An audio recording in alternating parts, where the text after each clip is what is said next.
वीरः हनूमान् देशरक्षणम्। रामराज्ये न्यायविषये यः कोऽपि महाराजसमीपं गत्वा निरातङ्कं स्वदुःखं निवेदयितुं शक्नोति स्म। यः कोऽपि यदि राजानं रामं किमपि निवेदयितुम् इच्छति, तर्हि भटाः विनयेन व्यवहरन्तः तं सादरं रामसमीपं नयन्ति स्म। यदि तादृशः कष्टपीडितः अपि स्यात्, तर्हि रामः कष्टं परिहरिष्यति इत्यत्र सन्देहः एव न आसीत्। रामस्य प्रजाप्रीतिः एतादृशी आसीत् यत् देशे कोऽपि रामस्य अप्रियं कार्यं कर्तुं सर्वथा न इच्छति स्म। कदाचित् रात्रिसमये आसन्नमरणः कश्चन शुनकः रक्तवमनं कुर्वन् रामभवनस्य समीपं गत्वा वेदनापूर्वकम् अभषत्। एतत् श्रुत्वा रामः जागरितः। सः भवनात् बहिः आगत्य प्रीत्या शुनकस्य शिरः स्पृष्टवान्। एतेन शुनकस्य वेदना किञ्चिदिव अपगता अभवत्। सः रामम् उक्तवान्, हे राम, कश्चित् मार्गे मां सम्यक् ताडितवान्। निरुद्योगी सः वाममार्गम् अनुसरन् अस्ति। तं युवकं कस्यचित् देवालयस्य धर्माधिकारिणं करोतु इति प्रार्थयामि इति। शुनकस्य वचनेन चकितः रामः पृष्टवान्, यः भवन्तं ताडितवान् सः कठोरं दण्डनीयः खलु? किमर्थं भवान् दुष्टस्य अपि हितम् एव चिन्तयति इति। गतजन्मनि अहं कस्यचित् महादेवालयस्य धर्माधिकारी भूत्वा प्रधानार्चकत्वेन पूजां करोमि स्म। तादृशदिनेषु देवालयस्य वस्तूनि आभरणादीनि च अपहृतवान् अहम्। अतः एव इदानीं शुनकरूपेण जन्म प्राप्तवान् अस्मि। मां यः ताडितवान् सः युवकः अपि शुनकजन्म प्राप्य कष्टम् अनुभवेत्। तदा मम प्रतीकारः साधितः भविष्यति इति विचिन्त्य मम आशयं प्रकटीकृतवान् अहम्। किन्तु भवतः हस्तस्पर्शेन मम प्रतीकारेच्छा अपगता। भवतः कृपायाः पात्रीभूतः अहं सद्गतिं प्राप्स्यामि इति उक्त्वा प्राणान् त्यक्तवान् शुनकः। शुनकं ताडितवान् युवकः अपि अनन्तरकाले सर्वं ज्ञात्वा अतीव पश्चात्तापम् अनुभूतवान्। सज्जनः जातः सः। अश्वमेधयागं समाप्य रामः उत्तमरूपेण राज्यं पालयन् आसीत्। तेषु दिनेषु कदाचित् यमराजः ब्राह्मणवेषेण रामसमीपम् आगत्य उक्तवान्, राम, रहसि भवता सह किञ्चित् सम्भाषणं करणीयम् अस्ति। अतः एकान्तस्थलं किञ्चित् कल्पयतु। आवयोः सम्भाषणमध्ये यः कोऽपि न आगच्छेत्। यदि कश्चित् आगच्छेत् तर्हि भवता तस्य शिरच्छेदनं करणीयम् इति। रामः यमस्य वचनम् अङ्गीकृतवान्। अनन्तरं लक्ष्मणं विषयं निवेद्य तं द्वारे रक्षकरूपेण संस्थाप्य यमेन सह रहस्यमन्दिरस्य अन्तः गतवान्। तदा यमः रामम् उक्तवान्, राम, भवतः रामावतारकालः समाप्तः। इदानीं भवान् महाविष्णुः। सीता लक्ष्मीरूपेण स्वस्य मातृगृहं क्षीरसागरं प्राप्य भवन्तं प्रतीक्षमाणा अस्ति। आदिशेषः, शङ्खः, चक्रम् इत्यादयः भवतेः अनुजाः। तैः सह भवता क्षीरसागरस्य प्रवेशः करणीयः इति। तस्मिन् एव समये दूर्वासाः अकस्मात् तत्र आगतवान्। सः लक्ष्मणम् उक्तवान्, इदानीम् एव मया रामः द्रष्टव्यः, नो चेत् रघुवंशस्य नाशः भवतु इति शापं ददामि। जागरूको भवतु इति। वंशस्य नाशापेक्षया मम एव शिरच्छेदनं वरम् इति विचिन्त्य अग्रजस्य आज्ञां स्मरन् अपि लक्ष्मणः दूर्वासमुनेः आगमनवार्ता रामं निवेदयितुं समालोचनमन्दिरस्य अन्तः गतवान्। तत्क्षणे एव यमः अदृश्यः जातः। रामः स्ववचनानुसारं लक्ष्मणस्य शिरच्छेदनार्थं व्यवस्थां कृतवान्। तदा ज्येष्ठाः राजानं रामम् उक्तवन्तः, देशात् बहिष्कारः शिरच्छेदसमानः, अतः लक्ष्मणं देशात् बहिष्करोतु इति। रामः एतं विषयं लक्ष्मणम् उक्तवान्। अग्रजस्य वचनं भक्त्या शिरसा वहन् लक्ष्मणः सरयूनद्यां लीनः सन् स्वकीयम् अवतारं समापितवान्। अनन्तरं रामः भरतशत्रुघ्नौ प्रवृत्तं सर्वं निवेद्य लवकुशयोः पट्टाभिषेकार्थं व्यवस्था करणीया इति उक्तवान्। पट्टाभिषेककार्यक्रमनिमित्तम् अयोध्या सुन्दरम् अलङ्कृता। रामः लवकुशयोः पट्टाभिषेकं कारयित्वा हनूमन्तम् आहूय उक्तवान्, हनूमान्, अहं बहुकालं यावत् राज्यपालनं कृतवान्। इदानीं विश्रान्तिम् इच्छामि अहम्। अहम् अत्र भवामि वा न वा, भवता लवकुशयोः आधाररूपेण स्थित्वा सर्वं द्रष्टव्यम्। लवकुशौ एव रामः इति सम्भाव्य तयोः योगक्षेमनिर्वहणं भवतः प्रधानं कर्तव्यम्। राज्यरक्षणदायित्वम् अपि भवतः एव। हनुमान् अङ्गीकारपूर्वकं शिरः चालयन् रामं नमस्कृतवान्। रामः सरयूनदीं प्रति गमनार्थं महतीं शोभायात्राम् आयोजितवान्। तद्दिनं पर्वदिनं मङ्गलवाद्यानि वाद्यन्ते स्म। ब्राह्मणाः वेदघोषं कुर्वन्ति स्म। रामः पादाभ्याम् एव सरयूनदीं प्रति प्रस्थितः। भरतः रामस्य उपरि श्वेतच्छत्रं गृहीतवान्। शत्रुघ्नः चामरं वीजयितुम् आरब्धवान्। भवनस्य अट्टे स्थिताः सुमङ्गल्यः पुष्पवृष्टिं कृतवत्यः। कान्तिहीनः हनूमान् मन्दगत्या रामम् अनुसृतवान्।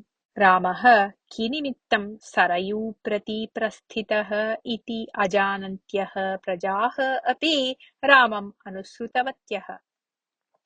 किञ्चित्कालानन्तरं सर्वे सरयूं प्राप्तवन्तः। रामः सरयूनद्यां पादौ स्थापितवान्। भरतः शङ्खं वादितवान्। शत्रुघ्नः कर्पूरं प्रज्वाल्य नीराजनं कृत्वा चक्ररूपेण तत् पुटीकृतवान्। ब्राह्मणाः उच्चैः सामवेदं गायन्ति स्म। मङ्गलवाद्यानां ध्वनिः सर्वदिक्षु अपि प्रतिध्वनितः। भरतशत्रुघ्नौ नद्याम् अवतीर्य रामम् उभयतः स्थितवन्तौ। अनन्तरं रामः नद्यां मन्दगत्या चलन् नद्याः गभीरस्थानं गत्वा दक्षिणहस्तेन प्रजाः आशिषा अनुगृह्णन्, गृहं गच्छन्तु, सन्तोषेण चिरकालं जीवन्तु इति उक्तवान्। तदा लवकुशयोः समीपे स्थितः हनुमान् दुःखावेगेन, राम, तिष्ठतु, प्रथमम् अहं नद्यां शरीरत्यागं करोमि। भवन्तं विना अहं कथं जीवामि इति उक्त्वा क्रन्दनं कुर्वन् नद्याम् अवतर्तुम् उद्युक्तः। तदा रामः हस्तसङ्केतेन हनूमन्तं निवारयन्, हनूमन्, भवान् चिरञ्जीवी, मया उक्तं सर्वं विस्मृतवान् वा भवान्? लवकुशाभ्यां सह भवान् इदानीम् एव गच्छतु इतः इति उच्चस्वरेण आज्ञापितवान्। अनन्तरं हनूमान् लवकुशाभ्यां सह राजमन्दिरं गतवान्। रामः सरयूनद्याः गभीरप्रदेशं गत्वा अदृश्यः जातः। रामम् अनुसृतवन्तौ भरतशत्रुघ्नौ अपि सरयूनद्यां लीनौ जातौ। रामावतारः परिसमाप्तः। क्षीरसागरे लक्ष्मणः आदिशेषः भूत्वा महाविष्णोः शयनार्थं तल्परूपेण स्थितवान्। रसातलात् आगता सीता पतिं प्रतीक्षमाणा आसीत्। रामः विष्णुरूपेण आगत्य आदिशेषतल्पे शयितवान्। भरतशत्रुघ्नौ शङ्खचक्ररूपेण विष्णोः हस्तौ आश्रितवन्तौ। लक्ष्मीः महाविष्णोः पादसेवां कर्तुम् आरब्धवती। कदाचित् लवकुशौ सिंहासने उपविश्य मातापितरौ स्मरन्तौ अतीव दुःखितौ आस्ताम्। तदा हनुमान् तौ सान्त्वयन् रघुवंशे सञ्जातौ भवन्तौ धीरौ शूरौ च तादृशाभ्यां भवद्भ्यां दुःखं न करणीयम्। अपि तु श्रद्धया राज्यपालनं करणीयम्। यदि भवन्तौ मातापितरौ सीतारामौ द्रष्टुम् इच्छतः तर्हि अहं दर्शयिष्यामि। तौ मम हृदयमन्दिरे विराजमानौ स्तः पश्यताम् इत्युक्त्वा स्वकीयं वक्षस्थलं विदार्य दर्शितवान्। हनूमतः वक्षस्थले सीतारामौ मन्दहासपूर्वकं प्रीत्या च पुत्रौ आशिषा अनुगृह्णन्तौ आस्ताम्। तौ दृष्ट्वा लवकुशौ अतीव सन्तुष्टौ। कालक्रमेण लवकुशौ प्रौढौ जातौ। तौ उत्तमरूपेण राज्यपालनं कुरुतः। कुशः शोभया सह पूर्वस्यां दिशि स्थिते मणिपुरे, लवः च शोभया सह पश्चिमदिशि स्थिते मधुरायां च वसतः स्म। गच्छता कालेन तत्र महती विपत् उपस्थिता। राक्षसानाम् अपेक्षया अपि क्रूरतमः घोरकलिकः नाम मानवरूपी राक्षसः शुककुशानादिजातीयैः पर्वतकुलीयैः सह मिलित्वा वायव्यदिक्तः आगत्य पश्चिमोत्तरभागे प्रजानाम् उपरि आक्रमणं कृतवान्। ते च दुष्टाः सैनिकाः निर्दयं प्रजाः लुठयन्तः बहुधा पीडयन्ति स्म।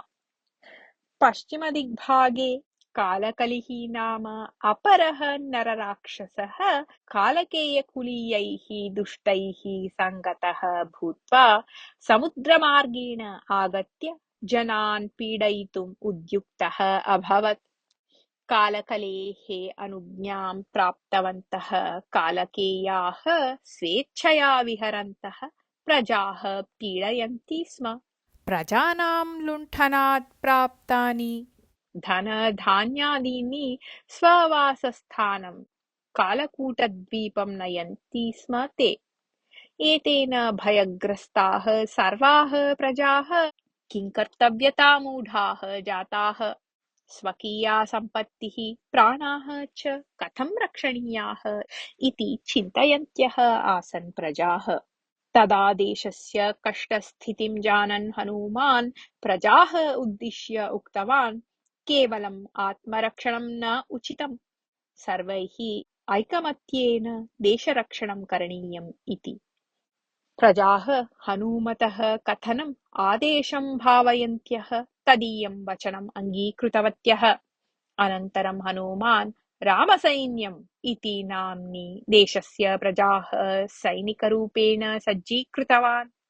ताभ्यः उत्तमं शिक्षणं दत्त्वा तासु धैर्यम् उत्पादितवान्। हनूमान् स्वसैनिकान् रामराज्ये यदि सर्वे अपि रामसैन्यं प्रविशन्ति तर्हि यत्किमपि साधयितुं शक्यते, कुतश्चित् अपि क्लेशः न भवति इति बोधयन् शत्रूणां सम्मुखीकरणार्थं तान् प्रेरितवान्। देशस्य सर्वाः अपि प्रजाः हनूमतः नायकत्वे घोरकलिना कालकलिना च सह युद्धम् आरब्धवत्यः। युद्धरणरङ्गे अपि सहस्राधिकाः हनूमन्तः दृश्यन्ते स्म। एतेन हनूमान् सहस्ररूपः आञ्जनेयः इति प्रख्यातः जातः। कुशः वीरावेशेन युद्धं कुर्वन् घोरकलिकम् आग्नेयास्त्रेण मारितवान्। रामसैनिकाः घोरकलिसैनिकान् सम्यक् ताडितवन्तः। रामसैन्यस्य जयः जातः। लवः कालकलिना सह घोरं युद्धं कुर्वन् वारुणास्त्रेण तं मारितवान्। रामसैनिकाः कालकेयराक्षसान् सम्यक् ताडितवन्तः। हनूमान् स्वपुच्छेन शत्रूणां नौकाः बद्ध्वा समुद्रे मञ्जितवान्। नौकाभिः सह कालकेयादयः अपि समुद्रे लीनाः। रामसैन्यस्य विजयः जातः। उभयत्रापि विजयं साधयित्वा हनुमान् प्रजाः बोधितवान्। रामराज्ये एकैकः अपि जनः चिन्तयेत् यत् अहं लवकुशयोः सहोदरः इति। सर्वैः अपि परस्परं सहोदरभावेन परस्परप्रीत्या च भवितव्यम्। यस्य कस्यापि कष्टं भवति चेत् तत् स्वकष्टम् इति मत्वा तदर्थं साहाय्यं करणीयम्। एषा एव वास्तविकी देशभक्तिः। एतदर्थं सर्वैः परिश्रमः करणीयः इति। हनूमतः वचनं सर्वे अपि अङ्गीकृतवन्तः। हनूमतः प्रोत्साहवचनेन लवकुशौ उत्तेजितौ। युद्धे विजयः साधितः इति स्मरणार्थं कुशः कुशावतीर्णनगरं, लवः लवन्तिकानगरं च नूतनतया स्थापितवन्तौ। राज्यपरिपालने नितरां समर्थयोः लवकुशयोः बलपराक्रमादीनां विषये हनूमतः महान् विश्वासः। रामराज्यस्य नाम सार्थकं कुर्वन्तौ तौ दृष्ट्वा हनूमान् अतीव सन्तुष्टः।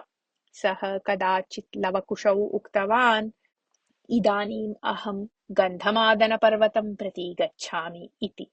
लवकुशौ हनूमतः वचनम् अङ्गीकृतवन्तौ। लवकुशौ महत्या शोभायात्रया हनूमन्तं गन्धमादनपर्वतं प्रापितवन्तौ। हनूमान् लवकुशौ चिरकालं रघुवंशस्य गौरवं रक्षन्तौ सुखेन जीवताम् इति आशिषा अनुगृहीतवान्। अनन्तरं प्रजासमूहम् उद्दिश्य उक्तवान्, ऐकमत्येन कार्यं कुर्वन्ति चेत् असाध्यम् इति किमपि न भवति। रामराज्ये सर्वे अपि लवकुशरूपिणः एव। भवन्तः सर्वे रामराज्यस्य रक्षणार्थं यत्नं कुर्वन्तु इति। तदा प्रजाः हनूमन्तं नमस्कृत्य जयतु वीरहनुमान् इति उच्चस्वरेण जयघोषं कृतवत्यः। अनन्तरं हनूमान् तपः कर्तुं गन्धमादनपर्वतं प्रति गतवान्। लवकुशौ अनन्तरकाले उत्तमरूपेण राज्यपालनं कृतवन्तौ। तौ रामराज्यस्य नाम सार्थकीकुर्वन्तौ रघुवंशस्य कीर्तिं वर्धितवन्तौ। तौ चिरकालं यावत् राज्यपालनं कृतवन्तौ। हनूमान् गन्धमादनपर्वते तपः आचरति स्म। एवं गन्धमादनपर्वते तपसि मग्नस्य हनूमतः कदाचित् ध्यानभङ्गः जातः। तदा सः नेत्रे उन्मील्य दृष्टवान्। पर्वताः अतीव वामनाः दृश्यन्ते। महावृक्षाः अपि इदमिदानीम् अङ्कुरितानि लघुसस्यानि इव भासन्ते। गजाः मूषकाः इव दृश्यन्ते। सः आकाशं दृष्टवान्। सप्तर्षिमण्डलं ध्रुवनक्षत्रतः दूरे स्थितम् अस्ति। एतत् सर्वम् अवलोक्य हनूमान् चिन्तितवान् यत् युगं परिवृत्तम् अस्ति इति। तावता त्रिकालज्ञानी नारदः तत्र आगत्य, इदानीं द्वापरयुगम् आरब्धम् अस्ति हनूमन्। एतस्य द्वापरयुगस्य चतुर्थे पादे भवते रामदर्शनं भविष्यति इति उक्त्वा अदृश्यतां प्राप्य ततः गतवान्। हनूमान् पुनरपि नेत्रे निमील्य तपः आरब्धवान्। अनुवर्तते।